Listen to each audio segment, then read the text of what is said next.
Sobat Belajar, selamat datang di Ayo Belajar. Oke, karena namanya Ayo Belajar, berarti sekarang Kavia mau ajak Sobat Belajar untuk belajar. Waduh, kayaknya kalau misalnya Sobat Belajar di rumah denger kata belajar nih ya, pasti yang ada di pikirannya atau yang terlintas di pikirannya, duh Kak, belajar tuh malesin banget gak sih? Atau belajar tuh berat banget gak sih? Belajar tuh serius banget gak sih?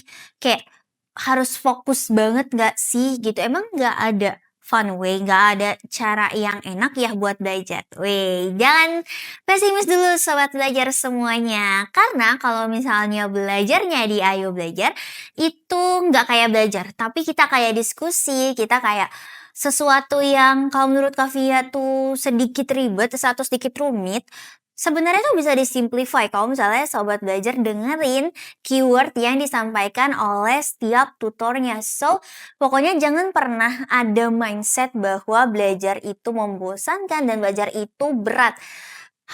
Kita harus punya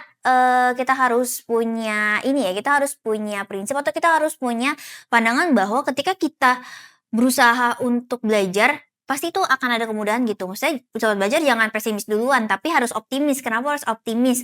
Apapun hasilnya kalau kita optimis itu pasti nggak akan ada yang sia-sia sobat belajar. Pokoknya intinya ketika sobat belajar mau coba untuk belajar, jangan langsung, "Oke ini susah." Nggak kayak gitu. Karena kalau misalnya kayak gitu terus sobat belajar itu namanya adalah menyerah sebelum perang. Sobat belajar belum perang, belum kasih, panglimanya belum kasih tanda-tanda aba-aba, udah nyerah duluan. Kan gimana ya, belum tahu perjuangannya kayak gimana, tiba-tiba udah nyerah aja gitu. Nah, sama aja sebenarnya seperti belajar. Sebenarnya sesuatu yang rumit itu dia bisa kok sobat belajar di-simplify. Apalagi kalau misalnya kita mau belajar UTBK nih kayak hari ini ya kan, materi populer UTBK biologi pula, gitu kan. Pasti kayak sobat belajar langsung, "Kak, itu kayak ribet banget deh, banyak banget bacaannya," gitu. Tenang aja sobat belajar. Kavia nggak bosen-bosen, kasih tips dan trik untuk sobat belajar di setiap soalnya, oke? Makanya sobat belajar, intinya ketika sobat belajar nonton video Kavia, itu sesuatu yang rumit bisa jadi simple, oke? Trust me sobat belajar, makanya harus fokus dan jangan buang-buang waktu untuk dengerin Kavia 45 menit ke depan. Oke semuanya?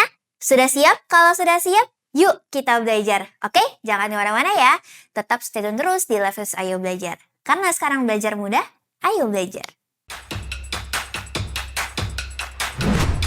Jangan lupa belajar, karena sekarang belajar itu mudah. Ayo belajar! Oke, sobat belajar. Jadi karena sekarang kita mau belajar tentang UTBK biologi, salah satu materi yang paling populer atau yang paling sering keluar di UTBK adalah apa ya?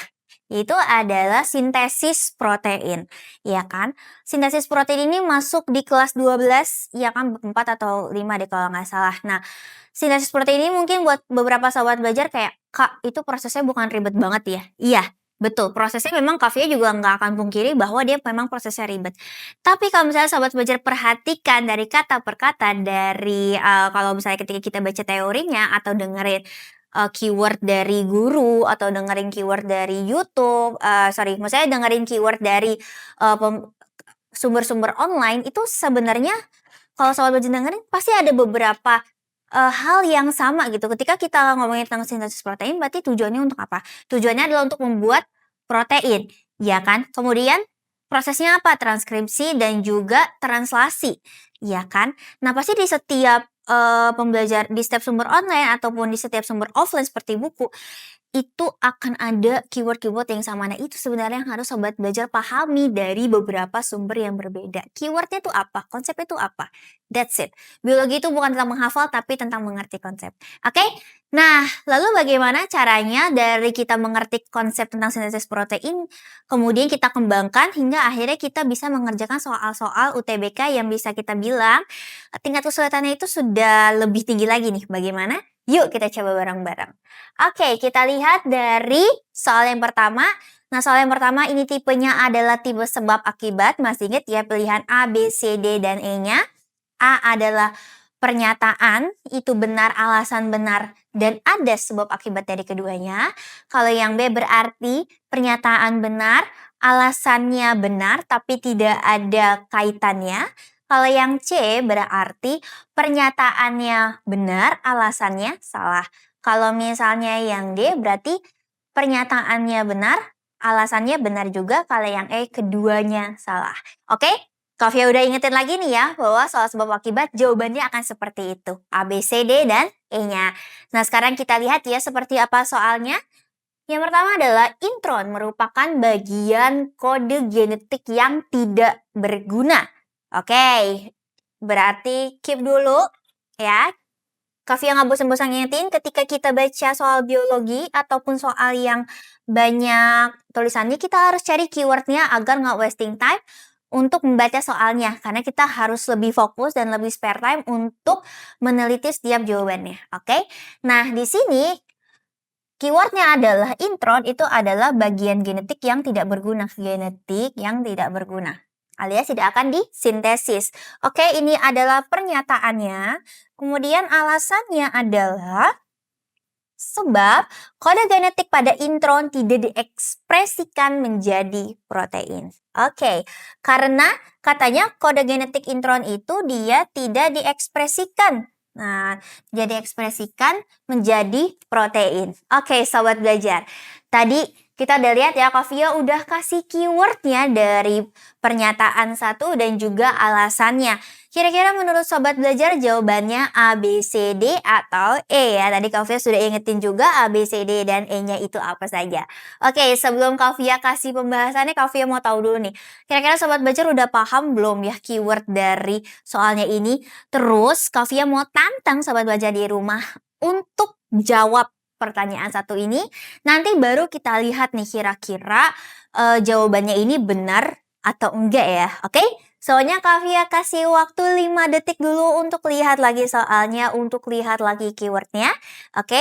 Atau kalau misalnya sobat belajar mau screenshot juga boleh. Oke? Semuanya Kavia kasih waktu dulu untuk mencerna soalnya ya sebelum kita bahas. Jadi try your best dulu baru nanti kita akan jawab selanjutnya. Oke? Semuanya 1, 2, 3, 4, 5. Oke, enough semuanya. Nah, kira-kira jawabannya yang mana sobat belajar? A, B, C, D dan A, B, C, D atau E?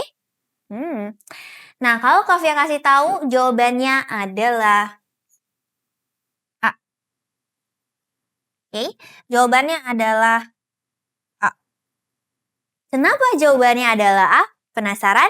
Oke, kalau penasaran stay tune terus karena Kavia akan bahas di slide selanjutnya. Oke, kita bahas di slide selanjutnya ya. Kenapa jawabannya adalah A? Yaitu adalah pernyataannya benar, alasannya benar, dan keduanya memiliki hubungan sebab akibat. C, kita lihat. Oke, di sini ada pre-RNA atau messenger RNA dan juga ada messenger mRNA atau messenger RNA. Oke, atau RNA yang atau RNA yang memang sudah akan dikodekan menjadi protein di proses translasi.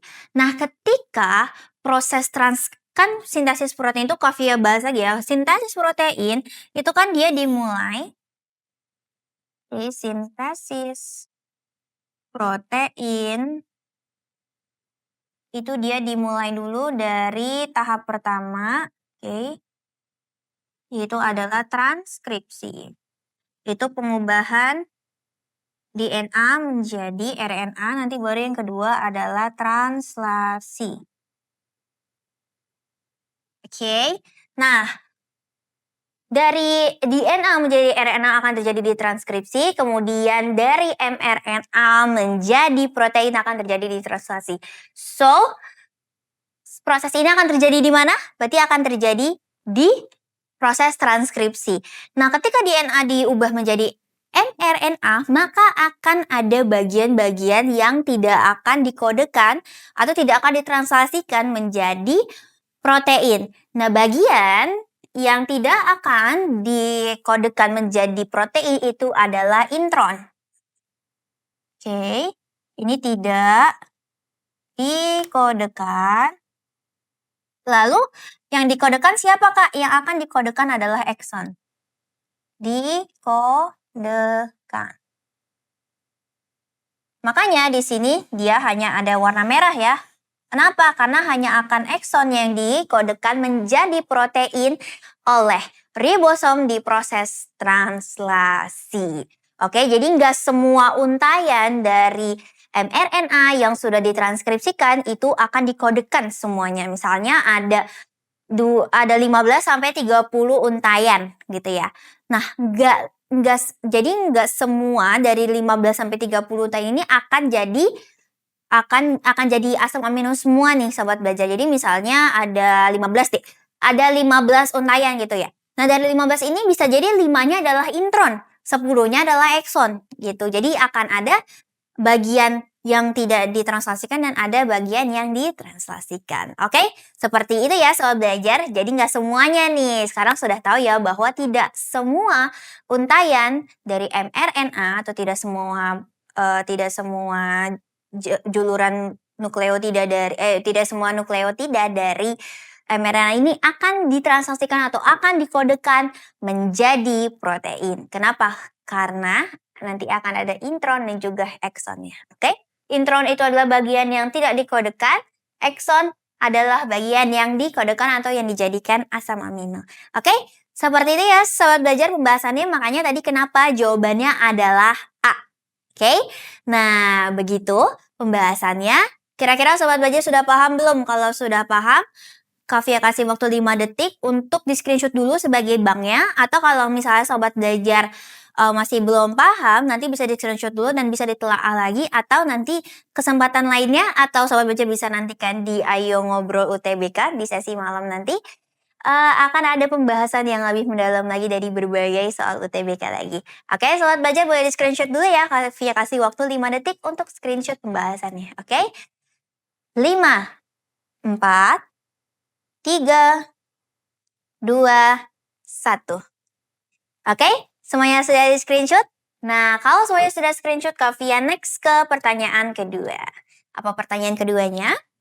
Urutan DNA adalah 5 aksen ATG, triple T, triple C, kemudian TAG, dan 3 aksen. Maka pernyataan yang benar adalah 1 jumlah asam amino adalah 3, 2 jumlah antikodon adalah 4, 3 adanya start kodon adalah AUG, 4 hasil transkripsi adalah 5 aksen AUG, triple G, triple C, UAG, 3 aksen. Oke, sobat belajar, ini adalah tipe soal 1, 2, 3 ya. Berarti jawaban A-nya itu adalah 1, 2, 3 benar. Jawaban B-nya adalah 1 dan 3 benar. Jawaban C-nya adalah 2 dan 4 benar. Kemudian jawaban D-nya adalah 4 benar. Atau E, jawabannya benar semua. Oke, nah berarti kita sudah tahu tipe jawabannya itu harus seperti apa. Kembali lagi ke soalnya, Kavia nggak bosan ingetin, cari dulu keywordnya. Setelah baca, dicari keywordnya. Atau sambil baca, dicari keywordnya, jadi nggak 2 kali kerja. Oke? Nah, berarti yang ditanya adalah, kan di sini ada urutannya. Intinya kan ini. Nah, pernyataan yang benar, based on di sini, berdasarkan suatu urutan DNA ini apa nih? Nah, kita lihat. Yang pertama adalah jumlah asam aminonya ada 3. Oke, berarti di sini ada 1 yang menjadi intron, ya kan? Nah, gimana caranya kita tahu dia bisa jadi asam amino? Berarti kan harus melalui sintesis protein dulu kan? Ya kan? Nah, berarti dia kan harus melalui proses sintesis protein dulu. Tadi apa? Prosesnya kan ada transkripsi, ada translasi. Ini dia masih cetakan DNA, berarti harus melewati transkripsi dulu, di mana prosesnya adalah apa? Perubahan dari DNA menjadi mRNA. Oke? Berarti kalau dari DNA ke RNA, adeninnya akan berubah jadi urasil. Jangan pernah lupakan itu. Notes. Adenin akan berubah menjadi urasil. Oke? Dan transkripsi akan dimulai dari 5 aksen ke 3 aksen. Oke? Nah, berarti ini kan DNA-nya. Berarti mRNA-nya seperti apa? Nah, mRNA berarti diisi 5 aksen. Dari A menjadi apa? Menjadi menjadi U. Dari 5 menjadi U, A, C. A, C menjadi triple G, T menjadi A menjadi U, G menjadi C. Oke, 3 aksen. Nah, seperti ini. Oke?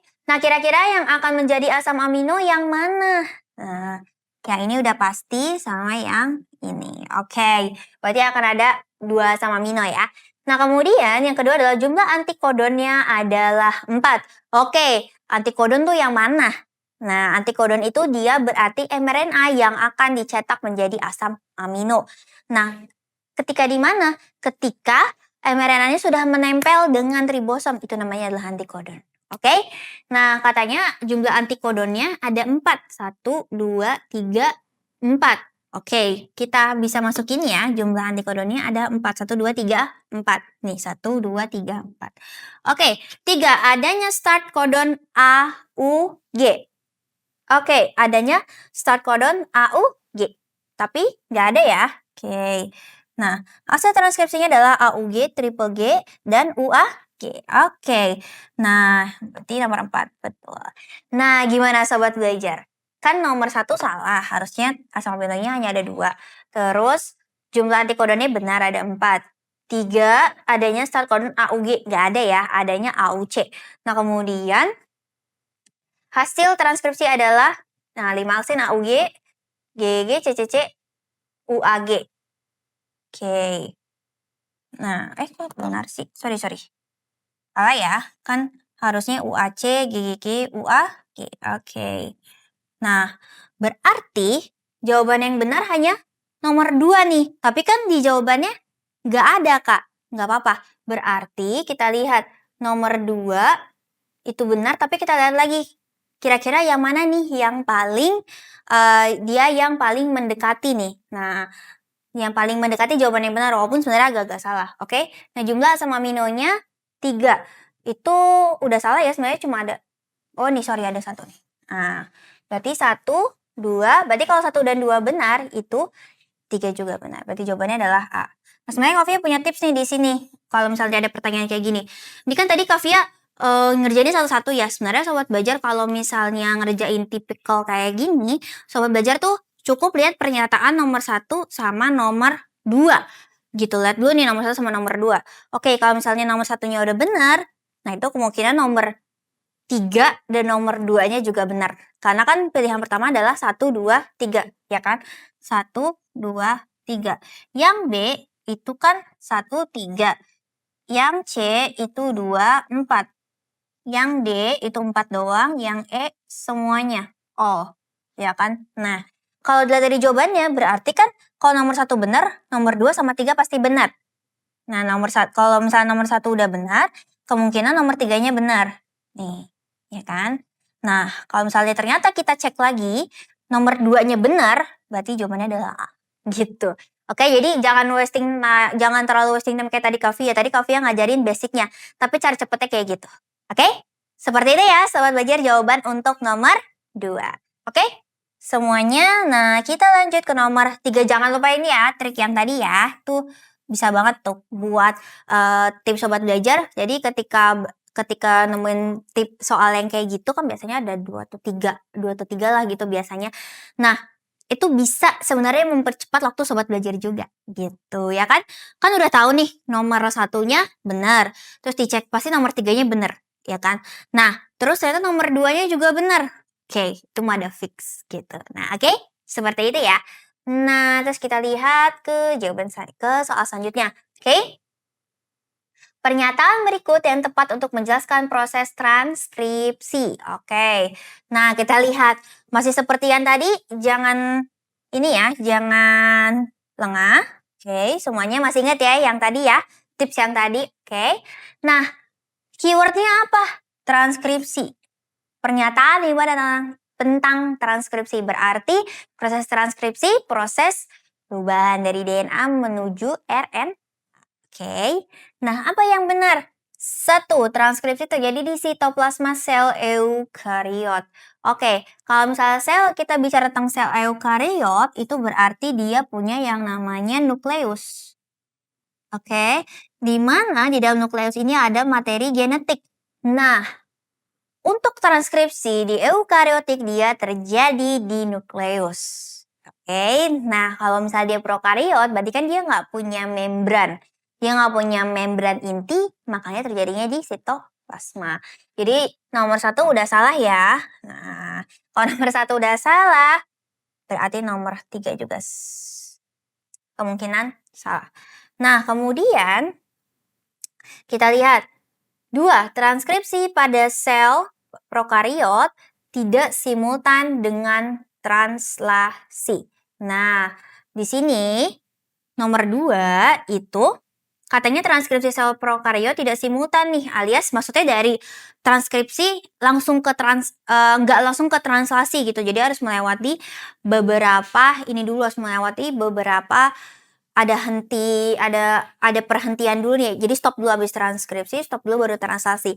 Nah, itu sebenarnya terjadi hanya di sel eukariot. Kenapa? Karena transkripsi sama translasinya itu terjadi di 2 tempat yang berbeda. Tapi kalau misalnya prokariot karena dia tidak punya membran inti, makanya makanya materi genetiknya itu ya dia dari ditranskripsikan dia bisa langsung translasi karena kan materi genetiknya juga adanya di sitoplasma. Oke? Nah, berarti nomor 2, tapi dia ngomongnya kan tidak simultan. Harusnya dia simultan. Oke, kita coret. Kemudian nomor 4. Nah, transkripsi pada sel eukariot mengalami penambahan poli A dan juga CAP. Itu betul. Nah, jadi jawabannya berarti yang mana? Yang D.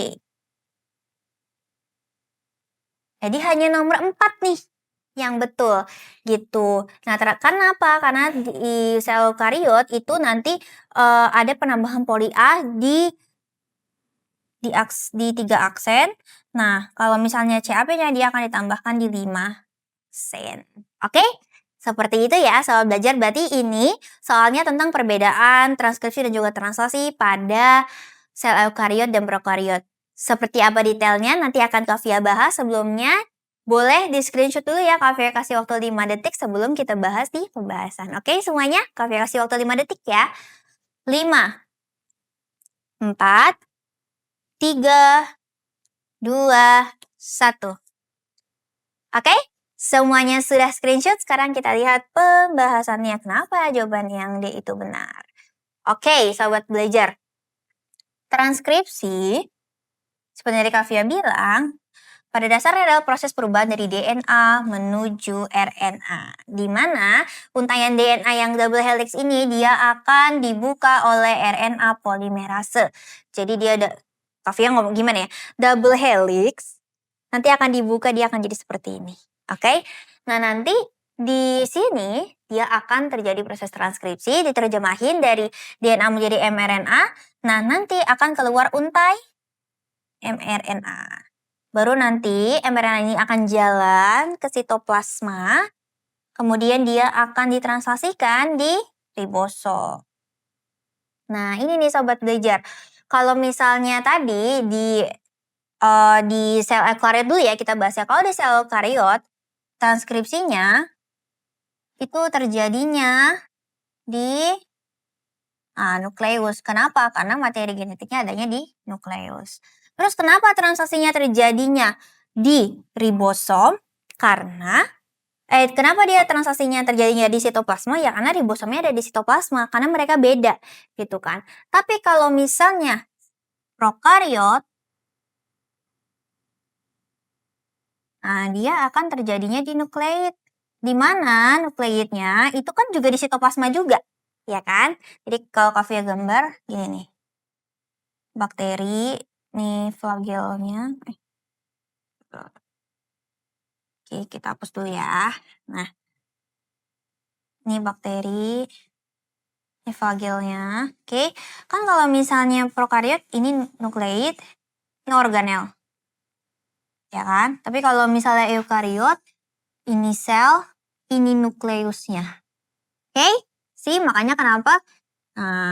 Kenapa kalau misalnya proses sintesis protein di di eukariot dia nanti ada hentinya sementara dulu gitu karena untuk mengeluarkan mRNA-nya dari nukleus tadi. Tapi kalau misalnya nukleid karena kalau prokariot karena dia nukleidnya nggak punya membran, jadi ya dia bersatu di sitoplasma barengan sama ribosom, jadi langsung simultan. Dia langsung simultan dari proses transkripsi langsung ke proses translasi. Oke? Seperti itu ya, Sobat Belajar, perbedaannya dari sel prokariot dan dari sintesis protein sel prokariot dan sel eukariot. Dan satu lagi bedanya, kalau misalnya eukariot nanti setelah mRNA-nya keluar nih menuju ribosom, nanti kan di sini berarti dia ada deh. Nih, berarti kan di sini ujung 5, sini kan ujung 3. Nah, nanti di ujung 3 ini akan ditambah poli A, nanti dia di sini akan ditambah CAP. Kalau di eukariot. Oke? Tapi kalau misalnya di prokariot enggak. Oke?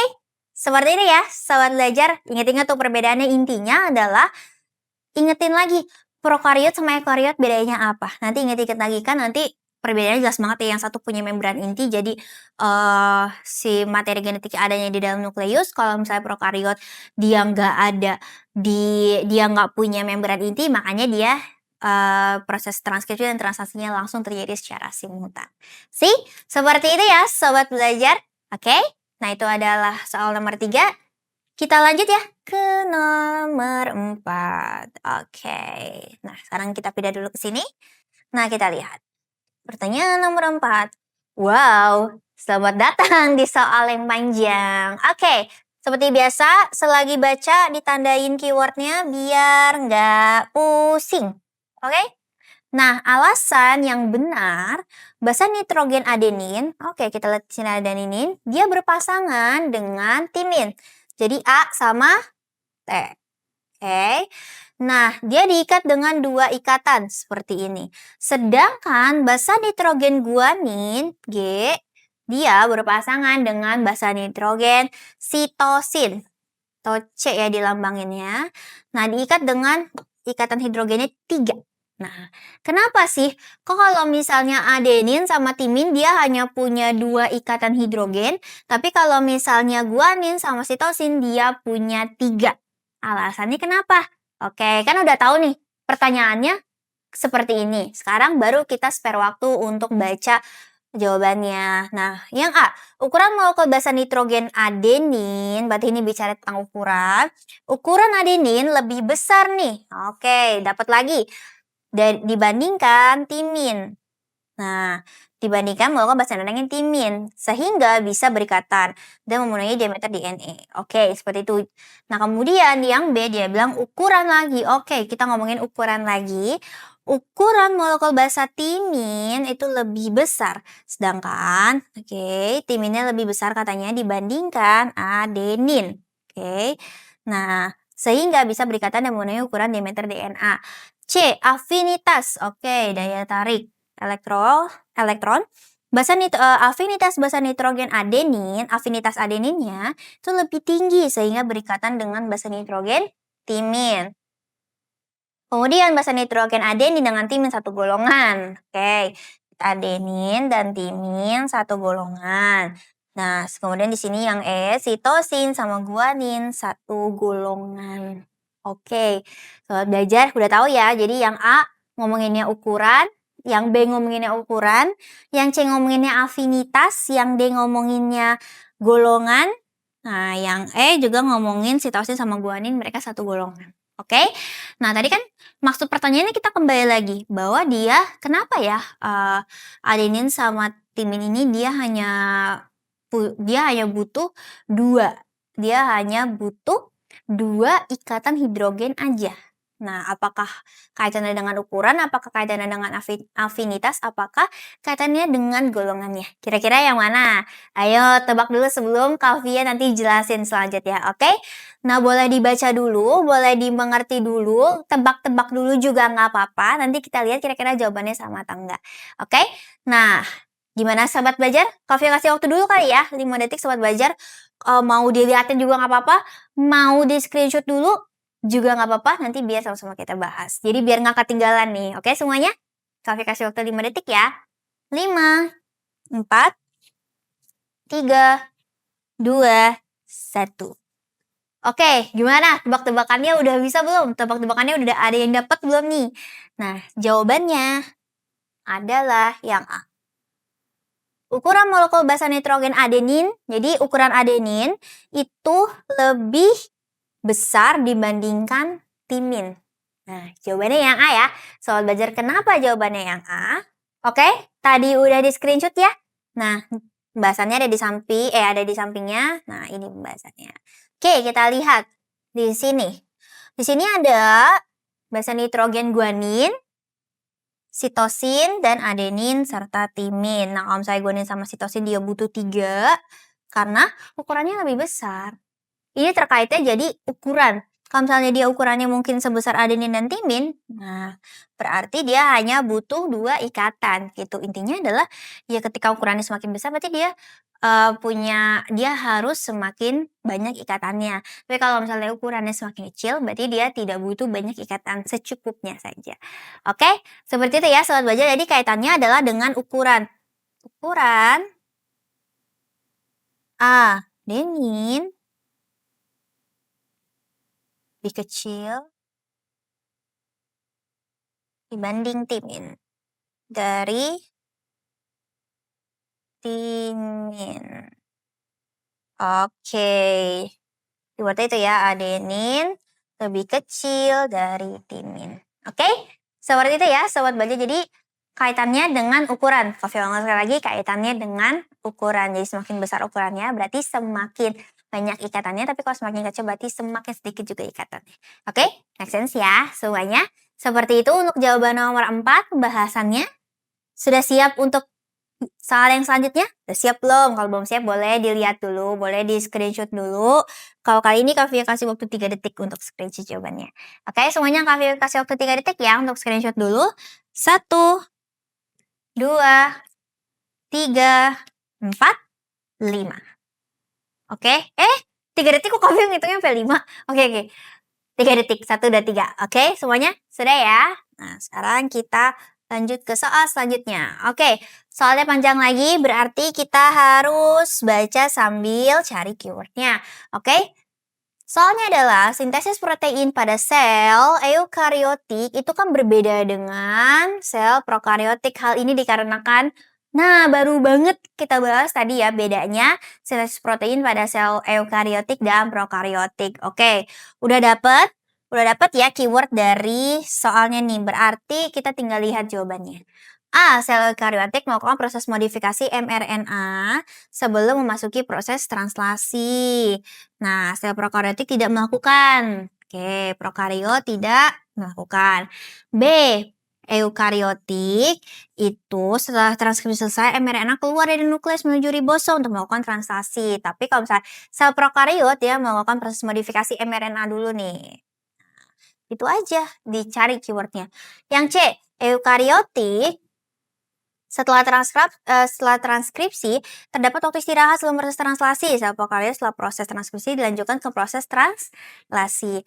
Yang D, sel eukariotik setelah proses transkripsi dilanjutkan ke proses translasi. Nah, kalau prokariot ada waktu istirahatnya dulu. E, eukariotik itu sintesis proteinnya melibatkan 2 organel pada tahapannya. Sel prokariot melibatkan 3 organel pada tahapan sintesis protein. Nah, oke Sobat Belajar. Nah, dari A, B, C, D, dan E, kira-kira jawaban mana yang paling tepat di antara yang tepat? Udah tebak-tebak manggis belum nih? Yang mana yang benar dari A, B, C, D, dan E? Yang mana yang kira-kira benar atau yang mana yang kira-kira salah? Tapi kalau misalnya seperti ini sih, nah Kak ingetin lagi bahwa kalau misalnya jawabannya A, B, C, D, dan E itu biasanya dia adalah jawabannya di antara yang tepat, yang paling tepat di antara yang tepat begitu. Jadi makanya tadi Kak bilang jangan kelamaan untuk baca soalnya, tapi lebih banyak spare waktu untuk baca jawabannya. Oke, seperti itu ya. Karena jawabannya ini menjebak banget nih. Oke, semuanya udah tebak-tebak manggis belum? Udah belum? Kalau belum, tebak-tebak lagi. Karena di sini sebenarnya ada jawaban yang menjebak juga nih. Oke, Sobat Belajar, gimana? Gimana? Ada yang jawab A, ada yang jawab B, ada yang jawab jawab C, ada yang jawab D, ada yang jawab E. Jawaban yang paling tepat dan paling terperinci itu sebenarnya adalah A. Kenapa yang A? Kenapa yang A? Selalu ada alasan, oke? Kenapa yang A? Yuk kita lihat. Jawabannya A apa sih, Kak? Sel eukariotik melakukan proses modifikasi mRNA sebelum memasuki proses translasi. Kalau sel prokariotik dia tidak melakukan proses modifikasi mRNA. Oke, kenapa yang A? Kita lihat. Nah, di sini yang atas kira-kira sel apa? Eukariotik apa prokariotik? Yang atas adalah sel prokariotik. Oke. Kenapa? Karena nggak ada membran intinya. Yang ini, dia kan ada membran intinya, ada nuclear envelope-nya atau membran intinya, berarti dia adalah sel eukariotik. Oke. Nah, seperti tadi Kak Via bilang, kita kembali lagi ke prokariotik dulu deh. Nah, prokariot tadi intinya dia kan nggak punya membran inti, dia nggak punya nuclear envelope, ya kan? Berarti DNA-nya dia akan bisa langsung menuju ribosom. Jadi habis transkripsi langsung translasi. Nah, di antara proses transkripsi dan translasi itu tidak ada modifikasi mRNA.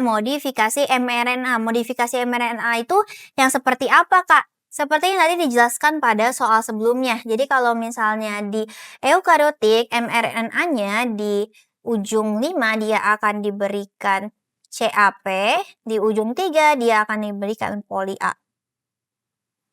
Nah, proses seperti ini dia tidak akan terjadi di prokariotik. Kenapa? Karena dia akan simultan. Dari DNA ditranskripsikan menjadi mRNA.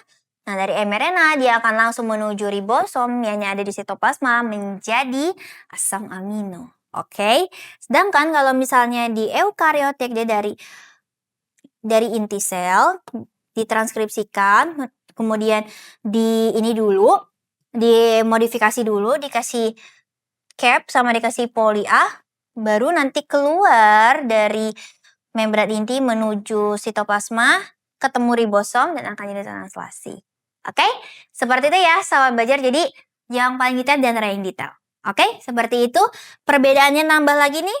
Sintesis protein dari sel eukariotik dan prokariotik. Oke, the last one. Soal terakhir, jika rantai DNA cetakannya terdiri atas AAC, CGT, CAC, triple C, CCG. Kode genetik yang dibawa oleh mRNA pada sintesis protein adalah. Oke, berarti kita disuruh cari kode mRNA-nya. Yang mana yang betul ya kira-kira sobat belajar? Ingat ya kalau dari DNA menjadi RNA itu berarti adeninnya akan menjadi uracil. Oke. Kira-kira yang mana nih? A, UUG, CGA, GUG, GGG, GGC. Kira-kira yang mana nih? A, B, C, D, dan E? Tebak-tebak dulu. Tebak-tebak dulu, oke? Tipsnya kalau misalnya ketemu tentang transkripsi, kode transkripsi, cari dulu nih kode yang pertama sama kode yang terakhir. Oke? Samain dulu, cari dulu yang jawabannya sama, baru nanti cari jawaban yang benar, oke? Nah, yang pertama adalah AAC. AAC, nih ya, di Kak tulis di sini AAC, berarti kalau misalnya kita transkripsikan menjadi RNA, A menjadi apa? U. Nah, C akan menjadi G. Oke? Ini yang pertama, ini yang ada di 5 aksen. Terus yang ada di 3 aksen, ini 5 aksen. Kemudian yang akan ada di 3 aksen, dia adalah C, C, G. Oke, CCG ya. Berarti kalau dari C dia akan menjadi G, dari C akan menjadi G, kemudian dari G akan menjadi C. Oke, berarti yang harus kita cari di 5 aksennya adalah UUG. Nah, yang depannya UG yang mana? A, B, C, D, dan E? Yang A. Oke, kita tandain dulu. Kemudian yang terakhirnya adalah GGC. Yang mana? Yang A. Oke, berarti jawabannya adalah yang A. Nambah lagi nih tipsnya, oke sobat belajar. Nah makanya tadi Kak Via bilang bahwa sebenarnya kalau di UTBK Biologi itu setiap soal itu punya treatment yang berbeda-beda. Yang sama itu cuma apa? Yang sama itu Hanya cari keywordnya aja. Itu sudah pasti banget mau soalnya panjang, mau soalnya pendek, kita harus membaca sambil cari keywordnya.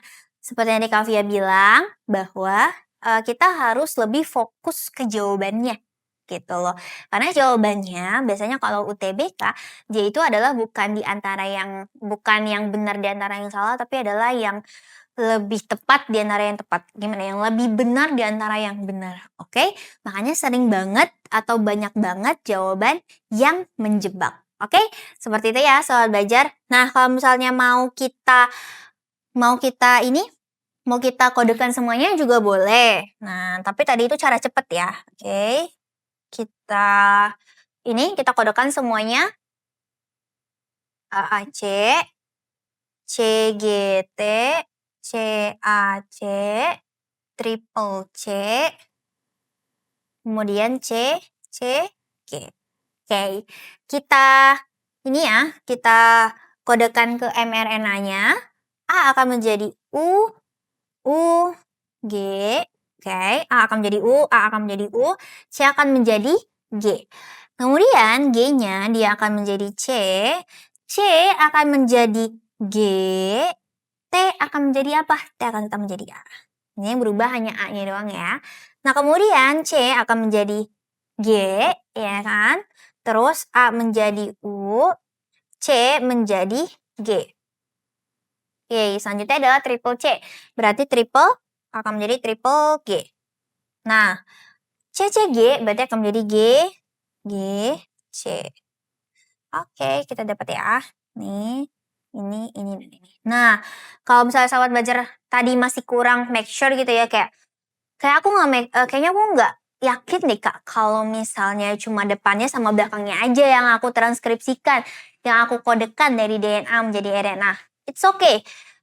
Nanti sobat belajar boleh spare waktu untuk semuanya dikodekan. Nah, kebetulan ini kan dia cuma ada 1, 2, 3, 4, 5. Cuma ada 5 untai. Oke, dia cuma ada 5 nukleotida, jadi masih bisa kita kejar. Tapi kalau misalnya nanti nukleotidanya banyak, ya kan, itu kan dia akan wasting time banget, ya kan. Nah, makanya sobat belajar berarti tipsnya seperti yang tadi. Oke, kita transkripsikan yang 5 aksennya sama yang 3 aksennya aja. Atau kalau misalnya mau make sure masih kurang ini, nggak apa-apa, tengah-tengahnya ditranslasikan juga untuk make sure bahwa jawabannya itu adalah yang benar. Oke? Nah, seperti itu ya. Sahabat belajar pembahasan UTBK mengenai sintesis protein. Tadi udah banyak banget tips and trick yang Kavia kasih, ya kan? Mulai dari yang pertama adalah cari keyword sambil baca, sambil cari keyword biar nggak wasting time untuk baca soalnya. Apalagi soal UTBK itu kebanyakan dia soal sinopsis ya. Jadi maksudnya soal cerita nih. Cerita dulu, tapi intinya sebenarnya ya intinya ditanyain hanya misalnya ya penyakitnya apa, ininya apa, penyebabnya apa. Nah, seperti itu makanya wajib banget untuk sobat belajar cari keywordnya biar nggak wasting time. Kenapa? Karena jawabannya itu kan dia yang paling tepat, yang cari tepat, dan banyak banget jawaban yang menjebak gitu kan. Berarti kan kita harus lebih fokus ketika baca jawabannya kan. Nah, makanya sobat belajar jangan terlalu lama baca soalnya, cari keywordnya, pahamin. Oke, keywordnya udah aku tandain, udah aku mengerti. Berarti sekarang lihat jawabannya dari keyword yang udah sobat belajar dapetin gitu. Dilihat yang mana yang paling benar, siapa yang paling detail nih. Nah, seperti itu.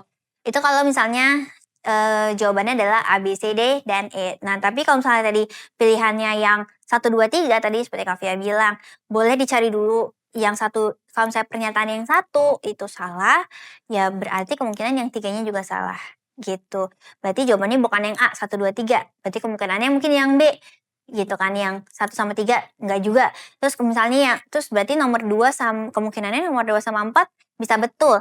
Berarti jawabannya yang C, 2 dan 4 gitu. Jadi dilihat lagi nih gitu. Oke, sahabat belajar. Nah, untuk penyemangat sobat belajar bisa dilihat nih. Kavia punya quotes, don't let what you can do Nah, interfere with what you can do dari John Wooden. Jadi jangan pernah biarin soal yang susah jadi ngestak dan bikin kamu jadi putus asa dan gak mau ngerjain lagi. Itu sesuatu yang salah. Kenapa? Karena itu adalah tantangan untuk bisa ngembangin skill kamu semua. Oke, sahabat belajar semuanya, semangat UTBK-nya ya semuanya. Jadi jangan pernah lewatin live kelas Ayo Belajar, terutama kalau yang lagi UTBK, sesi-sesi yang sedang belajar UTBK. Oke semuanya, jangan pernah malas belajar dan jangan pernah lupa belajar. Karena sekarang belajar mudah, ayo belajar. Jangan lupa belajar, karena sekarang belajar itu mudah. Ayo belajar!